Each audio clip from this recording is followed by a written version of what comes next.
No hemos sabido en América Latina resolver este problema, la coexistencia entre el líder carismático y el líder rutinario. Bolivia es un ejemplo de eso. Líder carismático Evo, que empuja al líder rutinario, y el líder rutinario que se enfrenta al líder carismático y lo quiere encarcelar. Hoy en Bolivia la principal preocupación de Evo es cómo destruir a Luis. La principal preocupación de Luis es cómo destruir a Evo. Mientras tanto, Marinkovic, los olleros, los agroindustriales están bailando cueca, están bailando reggaetón, distrayéndose con la pelea entre hermanos. Bolivia tendrá en agosto las primeras elecciones de su historia última en las que no se permitirá que todas las corrientes y todos los representantes políticos participen libremente. Esto se consumará usando al sistema judicial para maniatar al poder electoral y será justificado con diferentes pretextos burocráticos. Serán unas elecciones mutiladas y distorsionadas por el miedo y el odio al bloque indígena y popular por parte de las élites sociales, económicas y políticas que fueron desplazadas del poder por la revolución acaudillada por este bloque desde 2006. En alianza espuria con el gobierno del presidente Luis Arce y el poder judicial que éste controla, estas élites se están conjurando para impedir que el expresidente Evo Morales tenga una oportunidad de volver al poder. Para lograrlo, estas fuerzas han inventado y defendido por consenso una sentencia de un tribunal constitucional que cambia la tradición política del país y prohíbe las reelecciones discontinuas, mecanismo que estuvo siempre permitido en Bolivia. Por otra parte, cada vez que los cocaleros y otros sectores sindicales se movilizan en contra de este recorte democrático, son reprimidos por el gobierno de Arce, en particular por el exministro de Gobierno Eduardo del Castillo.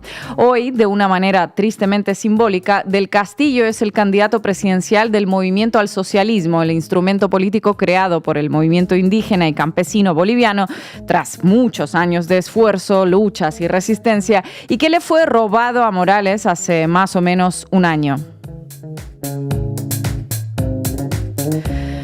Por otra parte, no se puede esconder que la escisión de este legendario partido de izquierda ha sido catastrófica y suicida, ni que en ella han tenido su cuota de responsabilidad tanto el presidente boliviano, que apostó por la inhabilitación y persecución de su antiguo mentor político, como el propio expresidente por reducir las opciones del bloque popular a una sola, él mismo, sin tomar en cuenta que todo esfuerzo emancipador exige prácticas políticas colectivas, cooperativas e igualitarias, libres de culto a la personalidad. El movimiento progresista internacional debe comenzar a pronunciarse con claridad sobre la compleja situación boliviana actual. Se debe señalar el menoscabo de la democracia que implica el cambio ad hoc de las leyes electorales para bloquear a candidatos campesinos e indígenas, y se debe denunciar la represión estatal contra quienes protestan y bloquean caminos para impedir la proscripción de la izquierda boliviana. Decíamos esto hace unos días en el editorial de Diario Red, y hoy en la base de América Latina toca hablar de Bolivia, un país que hoy parece estar roto. Bienvenidos y bienvenidas. La base América Latina. Buenas tardes, compañeros. Llegamos a este jueves, primera semana de la base América Latina. Marco, ¿cómo estás? Bueno, bien, contento por todos los episodios que estamos haciendo y contento hoy por abordar Bolivia, que es un país que en lo personal conozco, quiero y preocupa por todo lo que está pasando. Así que vamos a intentar explicar eso que a veces visto de afuera cuesta tanto entender, cómo se llegó a esta imagen de fondo que es la división de Bolivia y sus dirigencias. Efectivamente, años analizándolo sin entenderlo muy bien, ¿no? En profundidad. Estefanía, ¿qué tal? Bueno, pues yo sí entendí muy bien a los medios de comunicación que decidieron que hay un culpable y es un malo de Malolandia. Y hoy también vamos a contar con nuestra compañera de Diario Red, con Susana Bejarano. Vamos a arrancar, Rocío. Debí tirar más datos. Con Marco Teruggi.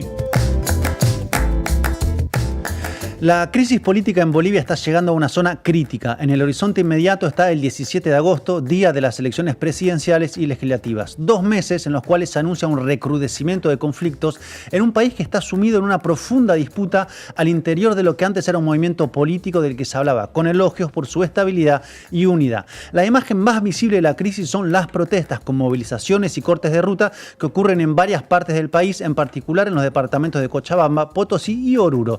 Quienes la encabezan desde inicio de este mes explican que se trata de acciones contra el gobierno, tanto por su política como por la situación económica. Este gobierno que hoy en día nos está masacrando, hoy en día nos están gasificando, nos están deteniendo, donde hoy en día nos infiltran para podernos echar la culpa. Todo es Evo. Son evistas, todo es Evo. Me parece que se ha traumado muchísimo con el hermano Evo, pero sin embargo, aquí estamos firmes para defender nuestra democracia, para defender la canasta familiar, para defender nuestra patria y para defender a nuestro hermano Evo. Para defender la canasta familiar en vista de la crisis económica y para defender a nuestra democracia, dice, o sea, para que Evo pueda ser candidato en las elecciones presidenciales y cesen lo que denuncian como detenciones de dirigentes cercanos al expresidente, así como las represiones por parte del gobierno nacional. La lectura desde el gobierno es totalmente diferente y el mismo presidente Luis Arce acusa a Evo de querer ni más ni menos que derrocarlo. Una vez más, reiterar que estas acciones que se han realizado de bloqueos y de actos vandálicos y de violencia que se ha generado en nuestro país tienen como único objetivo el de derrocar al gobierno nacional, como si fuese esa la solución a la problemática que vive nuestro país. La conferencia de Arce ocurrió luego de los trágicos acontecimientos del miércoles en la localidad de Yayagua, departamento de Potosí, donde se reportaron primero 54 heridos en el marco de los bloqueos y luego el fallecimiento de 3 policías, 2 subtenientes y un sargento que estaba en la sección de bomberos. La crisis en zonas críticas, como decíamos al inicio. El presidente acusó a los evistas, es decir, a quienes responderían a Evo Morales, de la responsabilidad de los hechos, señalando que estaban armados y siempre listos para pescar en las tragedias. Algunos candidatos de la derecha aprovecharon para acusar a Evo por los hechos. Todos en contra de Evo entonces, y desde la presidencia hasta los opositores de siempre. Sin embargo, desde el campo de Evo denunciaron una versión totalmente diferente, como planteó, por ejemplo, el senador Leonardo Loza. Así como ocurrió el día de ayer con nuestros hermanos de Yayagua, ha contratado el señor presidente del Estado gente ajena al ejército o a la policía, gente foránea que nada tiene que ver con el orden público, supuestamente ellos dicen, pero han contratado gente ajena, gente que nada tiene que ver con eso y maltrataron a nuestra gente, ensangrientaron a nuestros compañeros de Yayagua. Es decir, que el gobierno habría contratado a gente armada para atacar a quienes hacen los bloqueos y son quienes habrían desencadenado la violencia. Una denuncia, de hecho, que recuerda al modus operandi de los meses del golpe de Estado en 2019, cuando la derecha desplegaba grupos armados parapoliciales. Y Andrónico Rodríguez, candidato de izquierda que viene originalmente de las filas del evismo, ¿dijo algo? Bueno, llamó a las autoridades a esclarecer los hechos y al, entre comillas, diálogo como vía para evitar estos hechos trágicos. Una posición de cierto equilibrio en línea con lo que busca mantener desde que se lanzó a candidato a principios de mayo y le ha valido ataques de muchos lados a la vez. Y si les parece, de hecho, vayamos con el tema de las elecciones, que es el punto neurálgico de la crisis política que viene carcomiéndose a la izquierda boliviana desde hace más de 3 años. Una interna que resultó autodestructiva y que aún no termina. Bueno, y empecemos por Evo, ¿no? Porque a veces cuesta imaginar cómo se llegó desde la historia del exilio, de la épica del regreso triunfal a Bolivia, a la actual situación, porque en México lo recordamos con muchísimo cariño, o bueno, muchísimo, sobre todo porque fue un avión de la Fuerza Aérea Mexicana que logró extraerlo de Bolivia cuando querían matarlo y lo trajo hasta la Ciudad de México en un viaje que todas las personas seguimos en vivo y en directo. Qué arco narrativo, la verdad. Nadie hubiera dicho que pasaría esto. Me refiero no solo a la disputa entre Arce y Evo, que eso sí podía pasar, sino que el expresidente estaría Bolivia otra vez peleando para poder presentarse como candidato, denunciando ser proscripto. Sí, proscripto dentro de un gobierno encabezado por quien era su ministro de Economía. Porque eso es lo que denuncia Evo, que se le impide presentarse en las elecciones. No solo a él como candidato, sino también a dos partidos que buscaron postularlo. Primero fue el Tribunal Constitucional Plurinacional, que dictó una sentencia el 13 de mayo reinterpretando la Constitución y definiendo que existe solo una reelección posible de forma continua o discontinua. Es decir, que quien fue 2 veces presidente nunca más puede serlo. Suena como una sentencia hecha a medida, ¿no? Sí, específicamente para que Evo no pueda presentarse, un fallo con nombre y apellido. Luego, ese mismo tribunal no permitió que el partido por el cual Evo buscaba presentarse pudiera inscribirse. Así que ni Evo ni cualquier partido que lo apoye. Ah, y olvidaba, tiene cerca de 13 causas en su contra. La última la presentó el gobierno hace una semana por ni más ni menos que terrorismo. Uy, ¿y quién dijo judicialización de la política? Y hablando de judicialización de la política, veamos este dato del Centro Estratégico Latinoamericano de Geopolítica, que es muy interesante porque sacó el cálculo que 64.2% de las candidaturas están inhabilitadas para estas elecciones en Bolivia. Sí, más de la mitad están inhabilitadas, superando la situación de las elecciones que se realizaron en 2020 bajo el gobierno de facto de la ahora presa Yanine Áñez. Todo un récord. La verdad que es triste para un gobierno que venía a reconstruir el entramado democrático, pero algunos sí pudieron inscribirse, ¿no? Sí, por un lado el candidato de gobierno, al que ya mencioné en el editorial, Eduardo del Castillo, que postuló luego de que Arce renunciara, una declinación de candidatura sin gloria y un postulante que mide apenas 2%, aunque se haya quedado con las históricas siglas del Movimiento al Socialismo, en otro capítulo de judicialización política. Y por otro lado también está Andrónico Rodríguez, que mencionamos hace unos instantes. Tiene 36 años, es presidente del Senado desde 2020, o sea, es un equilibrista político por haberse mantenido en ese lugar, y es un dirigente sindical de la misma región que Evo Morales. Fue visto desde hace tiempo como una renovación casi natural en el campo de la izquierda boliviana por su perfil político o su combinación de dirigente indígena con formación académica. Pero su lanzamiento sentó mal en sectores del llamado evismo en vista de que Andrónico siempre fue cercano a Evo y su candidatura fue leída como desleal y no hubo quienes se privaron de llamarlo traidor.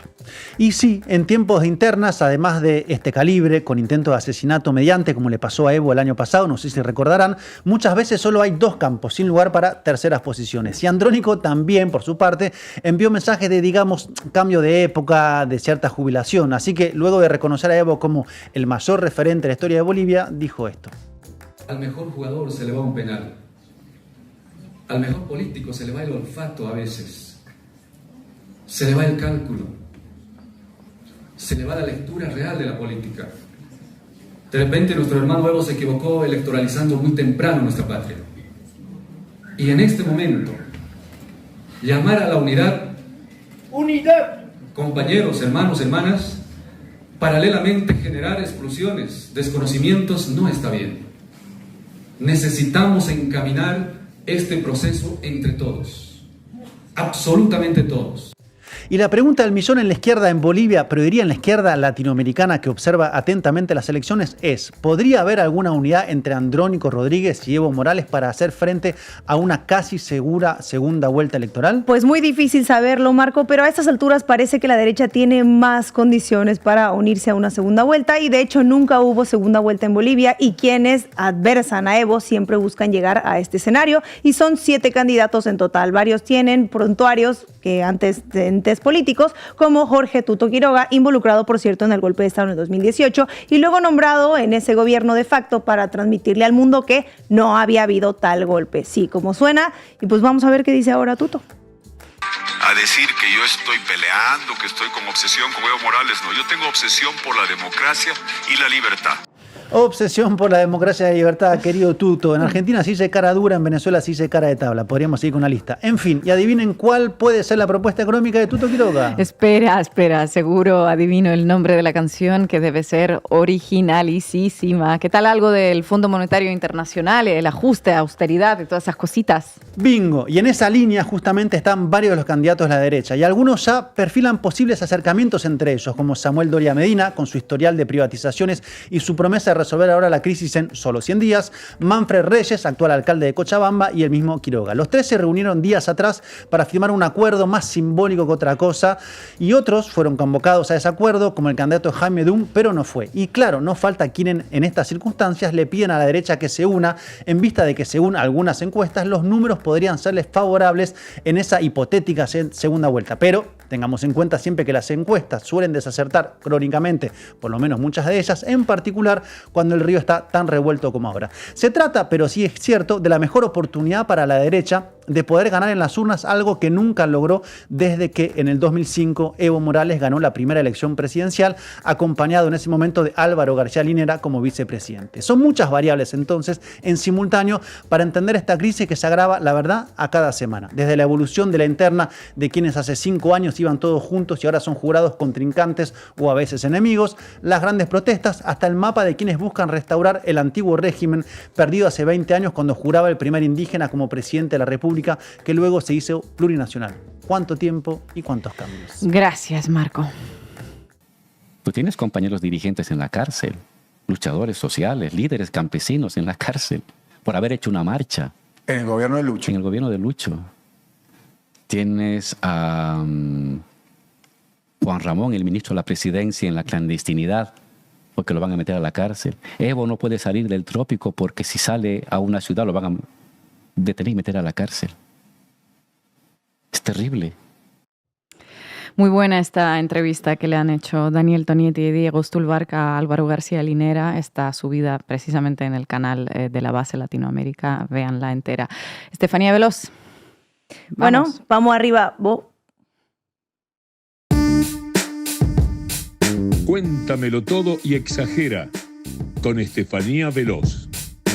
Evo Morales, principal instigador de esta crisis, carga hoy con una responsabilidad política y moral que la historia sabrá juzgar, pero que la justicia debe procesar. La obstinación de un caudillo que se niega a aceptar la legalidad vigente y que desconoce las reglas electorales y que moviliza a sectores radicalizados para imponer su voluntad por la fuerza y está llevando al país al borde del abismo. Esto dice la editorial del periódico El Deber sobre los bloqueos y protestas en Bolivia. El Deber es un diario boliviano fundado y reconocido como uno de los medios de comunicación más importantes del país. Y también conocido por su línea editorial críticas al gobierno del Movimiento al Socialismo, histórico partido de Evo Morales, que como decíamos ahora las siglas le pertenecen a Lucho Arce.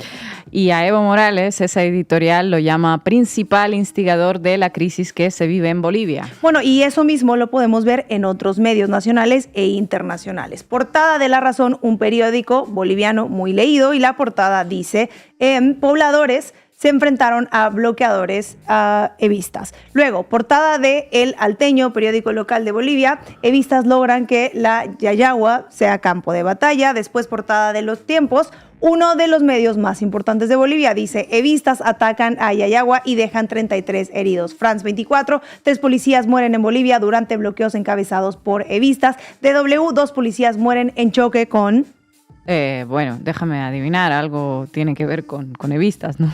Bueno, Ina, en esta ocasión no, porque la nota lo llamaron afines a Morales, pero más o menos es lo mismo. Sin embargo, vamos a detenernos aquí en esta nota porque dentro de la misma dice, 2 policías murieron este miércoles en un poblado minero en el sureste de Bolivia en un intento de desbloquear una carretera cortada por seguidores del expresidente Evo Morales, informó el Ministerio de Gobierno.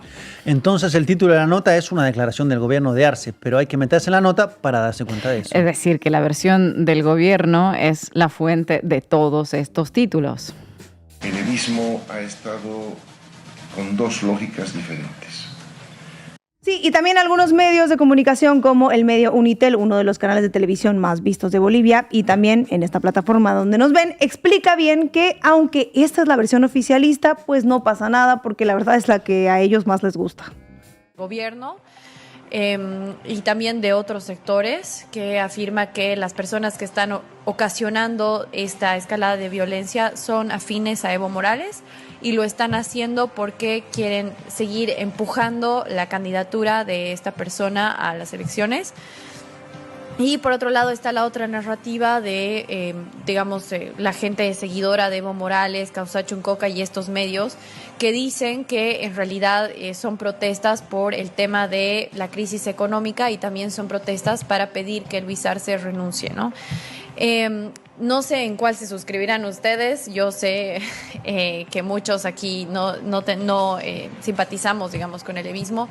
A mí personalmente me parece que es una escalada de violencia que viene de parte de Evo Morales. Es parte de su plan para desestabilizar al país. Hay algo en la narrativa que me recuerda cuando Patricia Bullrich, ministra de Seguridad argentina, llamó kirchneristas a manifestantes, incluyendo periodistas heridos, empleando la misma lógica. Si es político, no es ciudadano y por lo tanto todo se vale en términos represivos. Esta estrategia funciona porque despoja la protesta de legitimidad democrática. Es que dicen que es un periodista, estaba en el Ministerio de Justicia y era candidato de Lanús de Julián Álvarez, ¿no? Ese es uno de los periodistas que dicen que está preso, que se llama Pablo Grillo, es un militante kirchnerista que hoy trabaja en la Municipalidad de Lanús con Julián Álvarez, para darles una idea, ¿no? Volviendo a Bolivia, en la radio Causa Chuncoca, medio de comunicación digital, publicó y ha estado publicando testimonios de algunas de las personas que se están manifestando y testimonios que no están en los artículos de las notas que les leí. Queda claro que algunos de estas exigencias que vamos a ver en un momento tienen un mínimo, como exigir comida y educación. O también piden acceso a la canasta familiar, ¿no? De Cochabamba y Santa Cruz. Nuestras demandas principales son sobre todo por la subida de la canasta familiar. El arroz se ha disparado, el quintal a más de 600 bolivianos, el aceite, el litro a más de 25 bolivianos, el pan en este lugar ha llegado a costar unos 50 la unidad del pan de batalla. Entonces, esta situación es insostenible para las familias bolivianas y sobre todo para las... Arroz, aceite, pan, productos básicos, inaccesibles y escasos. Esto no viene en las notas de los evistas, que hablan de los evistas, ¿no? Y otra de las demandas es la de la gasolina o combustible, como un conductor de autobús que está en los bloqueos y explica tal cual la razón del bloqueo, que tiene 2 días esperando que llegue dicho combustible. ¿Qué es la gasolina? Eso es. Sí, no, nosotros estamos desde el día sábado. Sábado, domingo y hoy día somos lunes. Somos 3 días que estamos ahí con la misma situación. Nos dicen de que va a llegar, pero nunca llega. Es la molestia de todos. Ahora, ¿qué es el coronel que nos dice? Pregunta, ¿ustedes ven a Evo por ahí? Bueno, igual está, pero no lo enfocan, no sé, algo ahí moviendo los hilos, ¿no? O tiene un influjo invisible que no lo conocemos. Bueno, así es que el gobierno dice que todas estas personas son evistas y luego los medios titulan directamente evistas bloquean carreteras en lugar de gobierno atribuye bloqueos a seguidores de Morales. Total, bueno, para los medios, ¿por qué molestarse en aclarar quién dice qué? Porque es mucho más fácil copiar y pegar la versión oficial y que después el lector o la lectora se entere, si es que llega a leer la nota completa, que pasa muy poco. Esto tiene sus ventajas para algunos. Si protestás por el precio de la comida, pero te etiquetan como evista, ya no sos un ciudadano con hambre, sino un militante político. Y sos militante, entonces ya se justifica cualquier cosa que te hagan. Es la diferencia entre reprimen a ciudadanos que reclaman por sus derechos versus desalojan las hordas de vistas. Activar las Fuerzas Armadas. Y aquí estamos frente a lo que dice la propia ley, la propia norma vigente. ¿Dónde queda la proporcionalidad del uso de la fuerza? Mientras los bloqueadores evistas están haciendo uso de explosivos. Fíjense ustedes, esa es la imagen del momento en el cual el subteniente recibe un impacto de bala y muere allí a vista de sus colegas. Los policías que no sabían qué hacer, parecían niños asustados frente a estos bloqueadores evistas que estaban haciendo de las suyas. Las Fuerzas Armadas no se activa, hay un desgobierno en Yayao, una ausencia del Estado, lo que podría contagiar a otros sectores evistas y que obviamente podría complicar la situación. Hay preocupación porque el gobierno no se anima a aplicar lo que establece la Constitución. Apliquen la ley, la represión y además dijo evistas como 4 veces. Lo cierto es que agricultores, gremialistas, transportistas y todos con problemas diferentes, los medios los meten en el mismo saco, evistas. Es como si fuera una marca registrada que explica todo sin explicar nada. Crisis económica, evistas. Falta de combustible, evistas. Hace mucho calor, evistas. Llueve mucho, bueno, seguramente también son los evistas. En fin, gracias, Estefanía. Y la pelea no es qué hacemos con el déficit fiscal o qué hacemos con las empresas que tienen dinero o dólares, sino es quién le hace más daño al otro. Mientras la derecha, lo dije antes, la derecha celebra, impone su relato, dice que los indios son unos inútiles, son unos incapaces que han destruido Bolivia, que hay que quitar las subvenciones, que hay que privatizar todo, que hay que botar a la gente a la calle, que hay que hacer como Milei, que ha hecho un muy buen trabajo. ¿Y quién le responde? Nadie. Porque estamos en la acusación. Traidor, vendido, perro, desgraciado. ¿Es una situación de no retorno? A buena entendedora, con Ina Afinogénova. ¿Dónde nació el capitalismo? Bueno, me dirán que en alguna ciudad europea, en los Países Bajos, tal vez en la Inglaterra de los siglos XVII o XVIII. No, el capitalismo nació en Bolivia, en el Cerro Rico de Potosí. La mitad de toda la plata que salió desde América hacia España fue sacada de las entrañas del cerro. Potosí fue el nodo en la reconfiguración del mundo que daría lugar al capitalismo y fue su fuente de financiamiento. En el Potosí nació la minería moderna y su riqueza le permitió a España constituirse en el primer Estado-nación moderno. Estas son las conclusiones del investigador argentino de la Universidad Nacional de Catamarca, Horacio Machado Araoz, plasmados en el libro que tituló Potosí, el origen. El texto que recomendamos invita a cuestionar la lente eurocéntrica con la cual analizamos el origen del capitalismo. El Cerro Rico fue descubierto en 1540. 5 años después se fundó la ciudad de Potosí y comenzó la explotación minera de oro y plata. Las riquezas viajaban hacia el puerto de Sevilla, en España, y a finales de 1600 Potosí tenía 200.000 habitantes, más que muchas grandes ciudades europeas en esa época. El descubrimiento permitió a España obtener una ventaja comparativa respecto de los otros estados europeos. Los metales de Potosí y sus cuantiosas riquezas permitieron modificar la escala todavía pequeña que tenían los estados en aquella época. El escritor uruguayo Eduardo Galeano menciona en su clásico Las venas abiertas de América Latina que entre 1503 y 1660 ingresaron al puerto de Sevilla 185.000 kilos de oro y 16 millones de kilos de plata. El historiador británico John Elliot señaló que, comillas, la vida económica y financiera de España y a través de ella de Europa se hizo fuertemente dependiente de la llegada regular de las flotas de Indias con sus nuevos cargamentos de plata. La plata española se dispersaba por Europa de forma que cualquier fluctuación importante en las remesas de India tenía amplias repercusiones internacionales. Cuando los sevillanos estornudaban, Europa Occidental temblaba. Potosí ocupaba un lugar prominente en la economía de la época y cuando sus reservas comenzaron a agotarse, arrastró cuesta abajo a España, que perdió el lugar que ocupaba en la cúspide del sistema mundial de entonces a manos de Holanda y de Inglaterra.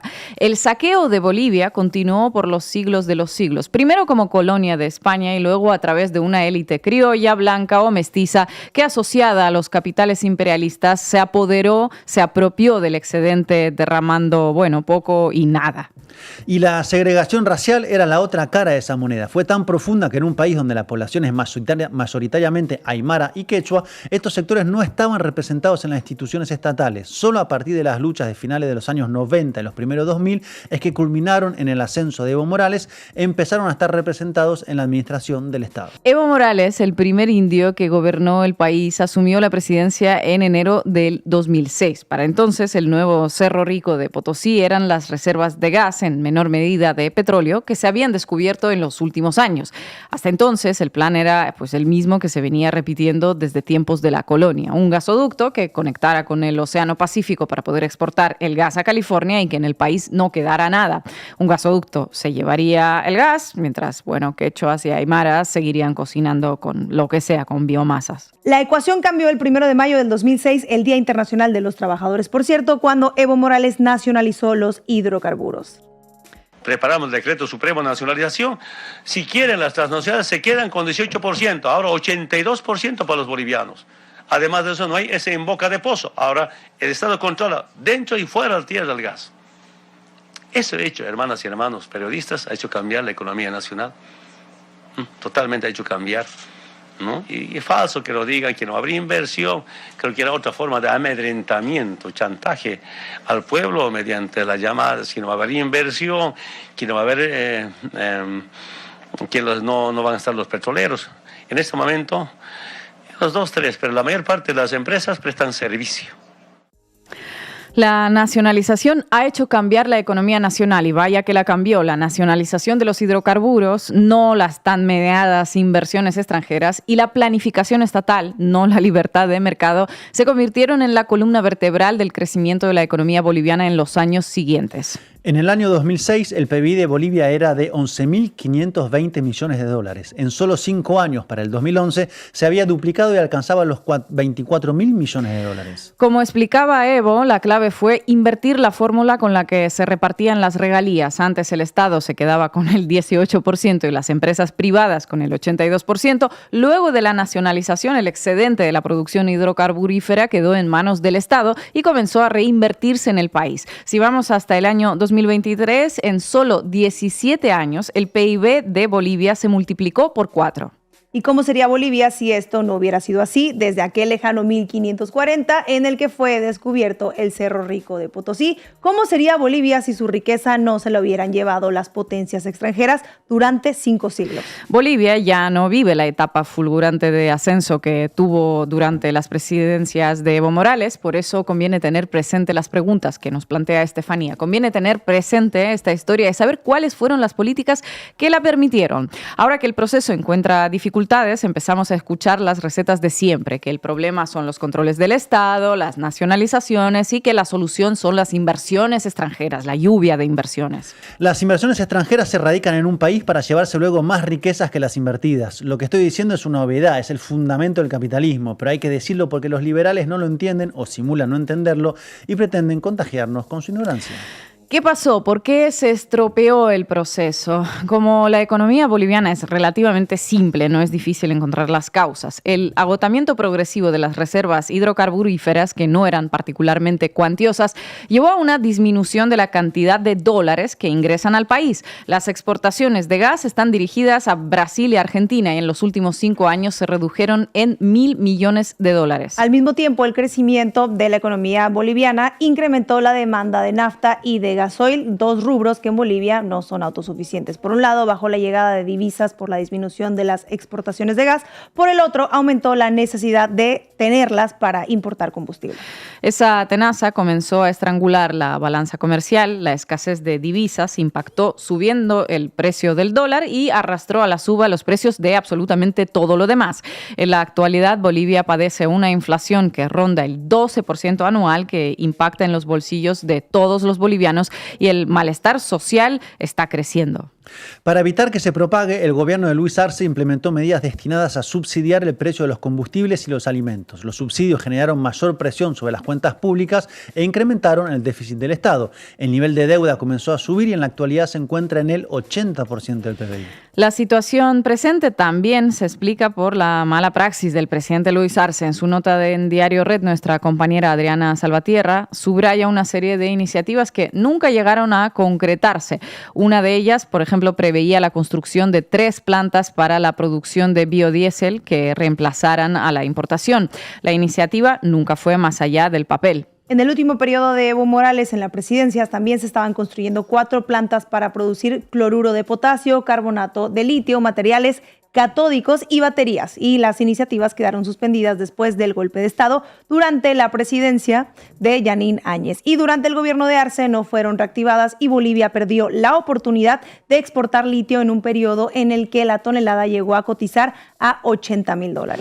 Así es, la misma suerte corrió un proyecto para exportar energía eléctrica que había sido bautizado como Bolivia Corazón Energético. Preveía invertir en generación eléctrica y realizar acuerdos para exportar a países vecinos. En la actualidad, solo Argentina importa electricidad de Bolivia y el plan quedó paralizado. Durante la presidencia de Arce sí se incrementaron las exportaciones de oro. Sin embargo, como no fueron estatizadas, corren la misma suerte que los hidrocarburos antes de las nacionalizaciones. El negocio beneficia a las empresas privadas y solo aportan una cantidad menor de regalías para el país. Si la lección que nos dejó la presidencia de Evo Morales fue que la recuperación de los recursos naturales por parte del Estado es la palanca fundamental para el crecimiento económico y la redistribución de la riqueza, la presidencia de Arce parece ser un poco su contracara. La política económica implicó un repliegue consciente del Estado, una pérdida deliberada de protagonismo en sectores estratégicos y una improvisación que compromete la estabilidad a largo plazo, dice nuestra compañera Adriana Salvatierra.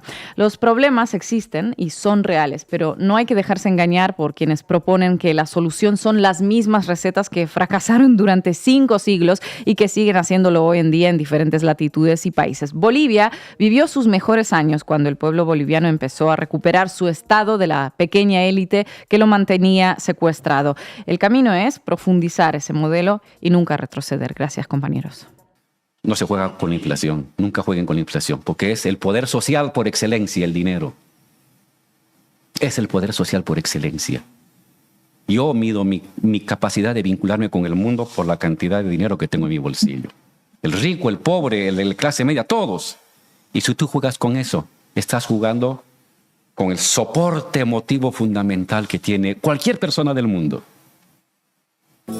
Hay que saber regular.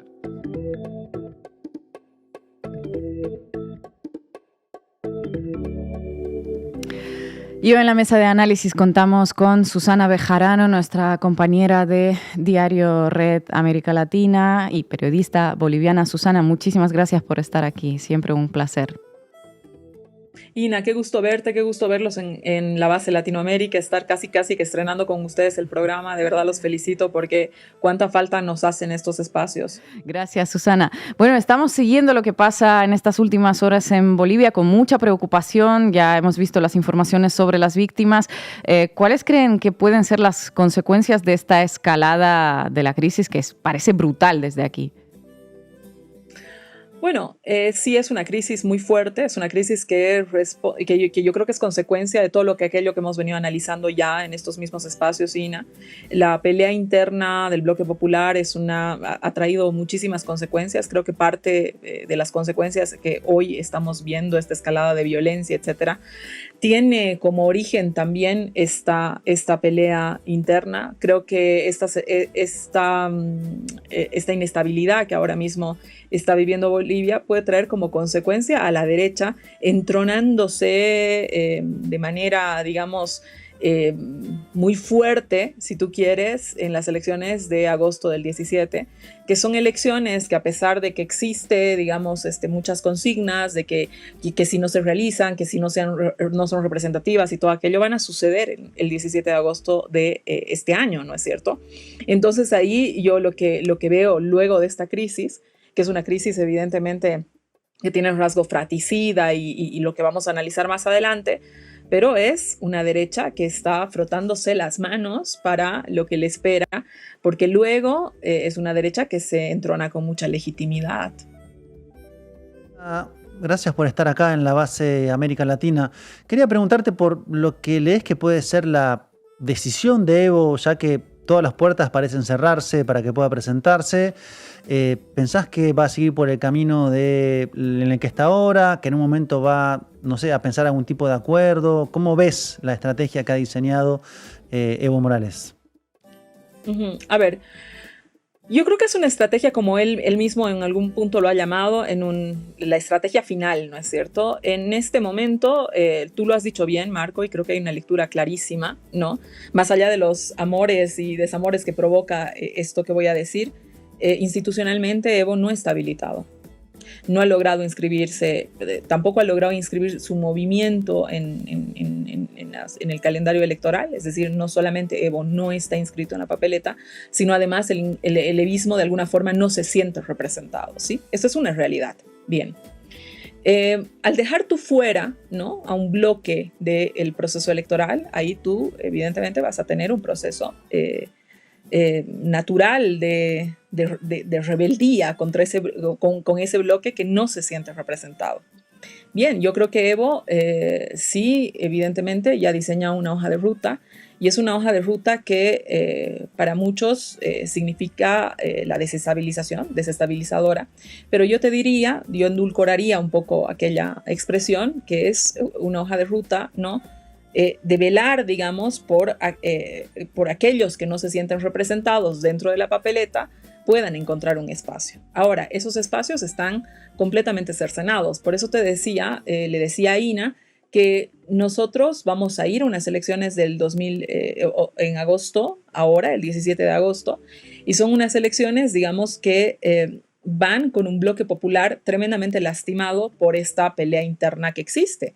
Porque de todas maneras, digamos, uno puede tener todas las críticas que se quiera encima del gobierno de Arce, que son merecidas todas, pero definitivamente el gobierno de Arce no nace del seno de la derecha. El gobierno de Arce nace del seno del movimiento popular, ¿no es cierto? Entonces, si bien Arce ya está arrasado, Arce no es un personaje político viable más adelante, ¿no es cierto?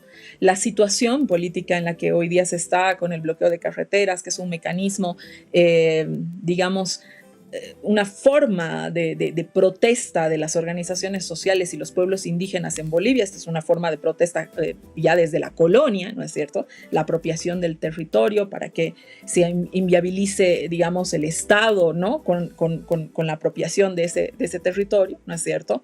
Se está llevando, digamos, adelante también la posibilidad de Andrónico, ¿no? Es decir, si tú miras lo que está sucediendo ahora, que tú tienes una crisis económica que es real, ¿no es cierto? Una crisis económica que ha sido provocada por malas decisiones del Estado, etcétera, etcétera, ¿no? Esta crisis hoy día se está agravando, es decir, las colas, la falta de combustibles en la ciudad, evidentemente, aunque tú tengas hoy día combustible en las plantas, no va a llegar a destino porque tienes bloqueos, ¿no? Igual los precios de la canasta familiar, pues nada, se han incrementado porque lugares productores de esa canasta familiar no pueden sacar los productos, ¿sí? Entonces, a lo que se está llevando, ¿no? Es evidentemente a una situación, ¿no? Donde la gente boliviana, ¿no?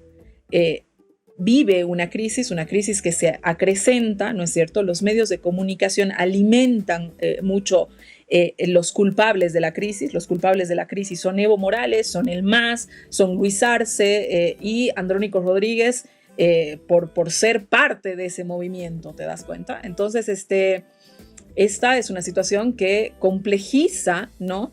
La potencia electoral que puede tener el bloque popular en unas elecciones a las cuales falta 2 meses para asistir. Este es el tercer gran bloqueo que existe, es el tercer gran bloqueo que hace Evo, ¿no es cierto? Con, digamos, una hoja de ruta que siempre ha estado determinada por la posibilidad de su candidatura, ¿no? Entonces, si bien uno puede decir, aquí hay una crisis económica que es brutal, que encuentra responsables, etcétera, no te olvides que también está el elemento de la participación o no política de Evo Morales. Y ese elemento, ¿no es cierto?, que lo estoy poniendo en marcos explicativos, no estoy tomando una postura sobre aquello, ¿no es cierto? Y este elemento sirve como retórica para decir, lo único que busca Evo Morales no es el reclamo del bienestar social, ¿no es cierto?, sino es la posibilidad de presentarse en las urnas, una posibilidad que evidentemente ha sido cercenada por un lawfare que se ha instalado en contra de Evo Morales, hay que decirlo todo, ¿no? Susana, compañera, muchísimas gracias por tu análisis. Siempre es un gusto hablar contigo. Gracias, Ina, a ti por la invitación. Un abrazo. Un abrazo, Susana. Bueno, y llegamos al final de este programa. Concluimos nuestra primera semana de la base América Latina. No se olviden de dejarnos algunos comentarios, a ver qué les ha parecido. A lo mejor hay algunos temas que quieren que desarrollemos y también pueden hacerse socios de Canal Red escaneando ese QR que ven en pantalla. Y nos vemos el lunes.